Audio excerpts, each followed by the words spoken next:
What is up, guys? It's James from Cop Logic. Welcome back to the channel. We've got some breaking news as of today regarding Fabio Carvalho, and then a little bit of an update at the end in regards to the transfer window and any sort of movement on the Maxence Lacroix story. So stay tuned for that. But first of all, let's dive into the Fabio Carvalho stuff. Fabrizio Romano has said today that Liverpool have opened talks with RB Leipzig to bring Fabio Carvalho back in January due to insufficient game time.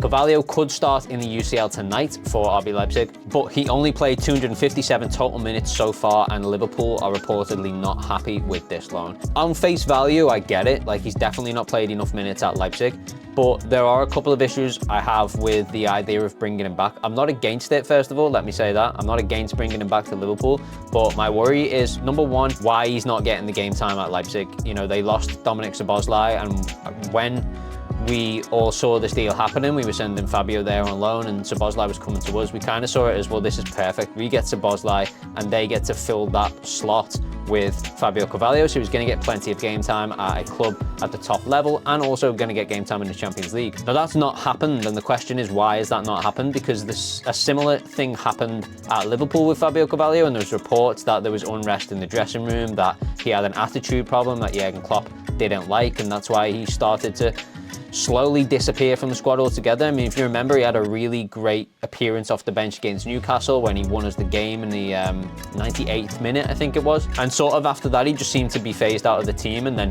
reports started to surface that he had an attitude problem. And my question is, first of all, it's a worrying sign that he's not getting game time at Leipzig as well.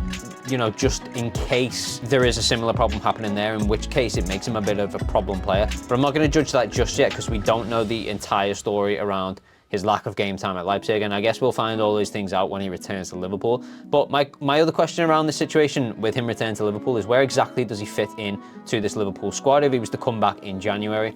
You know, I know Thiago and Bajcetic are injured, but there's two bodies in the midfield already. Now, if we remove the two of them because of injury, now, Thiago, it does look like, is set to return very soon. He's back in training, but let's say we remove those two names because of injury, and also because we're probably not going to extend Thiago's contract after the summer. We've still got Alexis McAllister, Dominic Szoboszlai, Wataru Endo, Ryan Gravenberch, Harvey Elliott, Curtis Jones, and even Gakpo has had a role in that midfield from time to time. So my question is, where does Fabio Carvalho fit in if he comes back? There's no question that he could play in this squad, and there's no question also, I think that the newer system suits him a little bit better than it did when he was at Liverpool. I just don't see him getting into this team ahead of any of those names, especially if the attitude issues and the clashes with Jurgen Klopp were true, because Harvey and Curtis are getting very limited game time at the moment, and you would put both of them to start over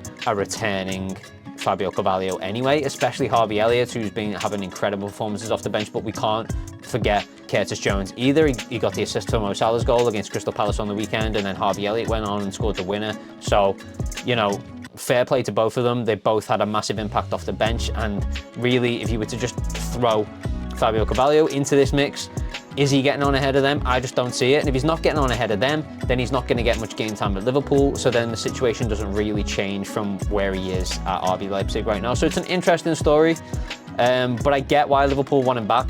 Basically, the loan deal isn't working how they wanted it to. Is he coming back to Liverpool to be in the same position? It feels like that would be the case for me. But let me know what you guys think in the comments surrounding Fabio Carvalho, where he would fit into the team. Do you even want him back, or would you prefer him just to stay at Leipzig? And moving on, as sort of a little bit of an update regarding Maxence Lacroix. This is coming from WAZ Sport, which is a local sports news outlet in Wolfsburg, and they say that the Maxence Lacroix to Liverpool deal is not a hot topic yet. Liverpool haven't decided whether to enter the market for a centre-back in January, and also have other names on the list. Now, we kind of know already that there are other names on the list, Guehi from Palace, for example, but one, Palace will not sell in January, and two, I feel like the idea that news outlets are publishing the fact Liverpool haven't decided to enter the market for a centre-back in January, I think probably comes from the press conference Jurgen Klopp did when he suggested we wouldn't move on a centre-back in the market, when he said, I don't know. He was questioned whether we would move on a centre-back, and he said, I don't know.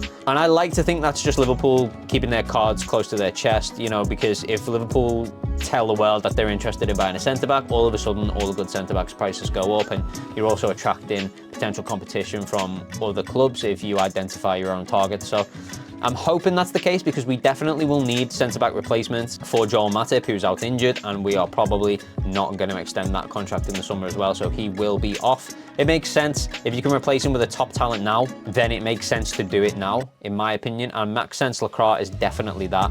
Klopp's conference, of course, was followed by reports that he was potentially just downplaying the situation post the Joel Matip injury, and reports surfacing from John Cross suggested that Liverpool had identified Wolfsburg defender Maxence Lacroix as a possible player to replace the injured Joel Matip. Now, it makes sense as a Liverpool signing on the surface, I have to say. You know, he's 23 years old, he's got over 100 appearances at the top level. It's a Liverpool profile in terms of his player profile. He's fast, he's powerful, he's tall, you know, he stands at 6'2", so it's perfect for, it's exactly the kind of player that Liverpool are looking for in centre-backs. When you think about Virgil van Dijk, when you think about Ibrahim Konate, he would fit the squad so well. And he's a Wolfsburg player, which means, you know, Jörg Schmatke should be well placed to get this deal done fairly comfortably if it's one Liverpool decided to move on. So my hope with all this downplaying in the media is that it's Liverpool's way of sort of trying to stifle any noise before they make a move on it, because we definitely need it to happen. And I think if it doesn't happen, it's a real problem. And again, we'll be back looking at FSG, because,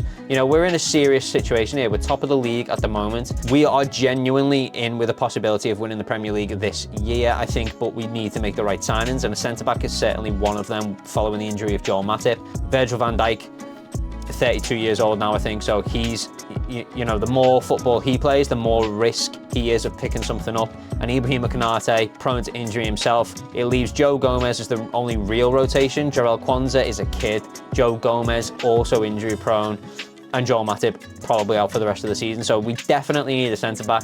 For me, Maxence Lacroix looks like the perfect player to fit this Liverpool system. So I hope it happens personally. The news is a little bit up and down on it at the moment, so we don't really know which way this is going to go, but definitely make sure you subscribe to the channel if you want to stay up to date on that, because we will be keeping a close eye on this one. Of course, we'll let people know as soon as we get any more concrete news around Maxence Lacroix. In the meantime, guys, let me know in the comments which targets you would identify for centre-back, and if you'd be happy with the Lacroix signing. And as always, if you have enjoyed the video, make sure you hit like, subscribe to the channel if you're not already, and we will see you guys in the next video. Peace.